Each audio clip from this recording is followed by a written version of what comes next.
Hello, my name is Anna Klein, and today I'll be teaching you how to properly assemble, how to hold, and the correct way to form an embouchure for the soprano clarinet. First things first, when assembling a clarinet, get your reed out of the guard and put it in your mouth because it needs to be wet whenever you're ready to play it, otherwise it won't work. Next thing to note is that before assembling your clarinet, you need to make sure your corks are greased, like all of them, not just the specific one. I've already done mine, but I'll tell you how to do it. You take your cork grease, kind of looks like a chapstick, but it is what it is, and you rub it all the way around. And then take your finger and you rub it in all the way around. And do that all your corks and you're set to go, so good job. Next, assembling the clarinet. Comes from bottom up. So grab the bell, grab the lower half of the clarinet, and you twist it on. You do not push and pull. If you push and pull, you'll tear the cork up. And if you do that, your horn won't fit together, and then you're hopefully a useless hunk of wood or plastic, depending on what your clarinet's made out of. But moving on. This piece is important because it has bridge keys, and if they're not up when twisting the parts together, they can get bent and then you can't play certain notes. So to prevent them from getting bent, you hit the tone hole keys right here, and then you just make sure they're pushed down before you twist on, and then it fits together just like that. Easy. Next part is the barrel.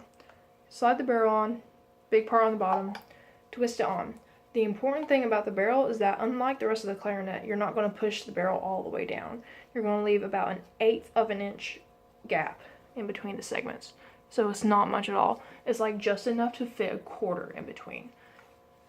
Next goes on mouthpiece. Take off your guard, take off your ligature, twist the mouthpiece on. Make sure your mouthpiece is lined up with the keys so that when you get ready to play it, your horn is straight and ready to go. Then you put on ligature first, not the reed. You put the ligature on first because if you put the reed on first and then you put your ligature on, you're risking chipping the reed, and reeds are expensive, so don't do that. You could spend that money on something else, so just take care of your reeds. So at this point, your reed should be nice and wet. Mine's not because it hasn't been in my mouth because I've been talking. But go ahead and slip it on in between the ligature and the mouthpiece. Make sure the reed is straight. And with the ligature, if you're wondering how far down to put it, a lot of horns, or a lot of mouthpieces, especially beginner mouthpieces, have lines that tell you where to put it. Another rule of thumb is that there's a logo right there. And if you center that, usually you're pretty good. Let's see, that's about right. Okay, another note. When you're tightening your ligature, don't twist it too tight. Like, don't just twist the little twisties in as far as they go.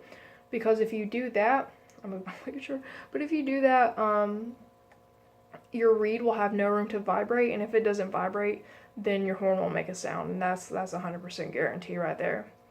But another thing to note about reed placement is that you can't see it while holding a clarinet like this, and that's important. However, when holding it like this, you can see just a sliver of the reed, sliver of the mouthpiece above the reed. That is proper placement for the reed. Now that we have assembled our clarinet, I will talk about correct posture and hand position. So posture, back straight, feet flat on the ground, relaxed body, but there's tall lungs. Like, you're ready to play. And chin needs to be parallel to the ground, not too far down, because a lot of clarinet players have a bad habit of doing that. Don't do that. Don't do this either. That's no fun. Keep your chin parallel to the ground. As far as holding your clarinet, keep your thumb comfortably under the thumb rest. None of this business and none of this business, because that's just not going to work. Keep it right about there and you'll be fine. Curve your fingers around, cover the tone holes, and then reach the keys with your pinky. For your left hand, just under these keys right here, and you're good to go. Curve them around, tone holes and pinky, same thing as your right hand. Always note that your left hand is always on top and never your right hand. Okay, as far as holding your clarinet, your bell needs to be around your knees, not on your knee, not on your chair, because if you're on your chair, I guarantee you have bad posture. Don't do that. Don't rest it on your knees. Don't rest it on anything. You need to hold it up. Keep your wrists straight, and it will help you with your posture. None of this, because that's just freaky. Don't do that. And make sure your chin is parallel, and you're good to play. As far as embouchure goes, first thing to note is that your bottom lip will be rolled over your teeth, like that.